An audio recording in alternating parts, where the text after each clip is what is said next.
కేటాయించడం జరిగింది. రూమ్ కేటాయించడం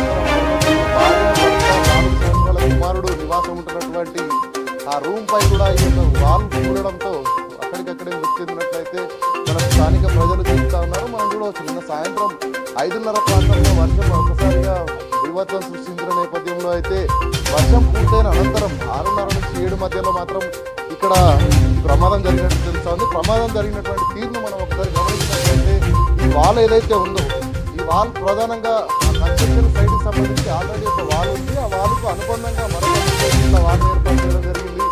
ఇదంతా కూడా కన్స్ట్రక్షన్ సైట్ వెనుక భాగంలో ఉన్నటువంటి ఈ రూమ్ లో అయితే నిర్మించడం జరిగింది. మనం కన్స్ట్రక్షన్ సైట్ ఇక్కడి నుంచి రావడానికి తప్ప ఈ చుట్టుపక్కల మొత్తం కూడా అంతా బారికేడ్ ఏర్పాటు చేయడం జరిగింది.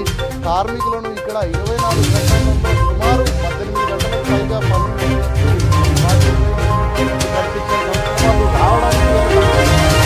ద్వారా చూడవచ్చు. కేవలం 2 నిచ్చెనలను ఏర్పాటు చేయడం జరిగింది. వాళ్ళు ప్రతిరోజు కూడా పనులకు వెళ్లేందుకు వచ్చేందుకు వీలుగా 2 నిచ్చెనలు ఏర్పాటు చేసి ఆ నిచ్చెనల ఆధారంగానే కన్స్ట్రక్షన్ పనులు చేసి ముగించుకునే విధంగా అయితే అక్కడ నిచ్చెనలు ఏర్పాటు చేసి వాళ్ళు పోయేందుకు అయితే ఏర్పాటు చేశారు.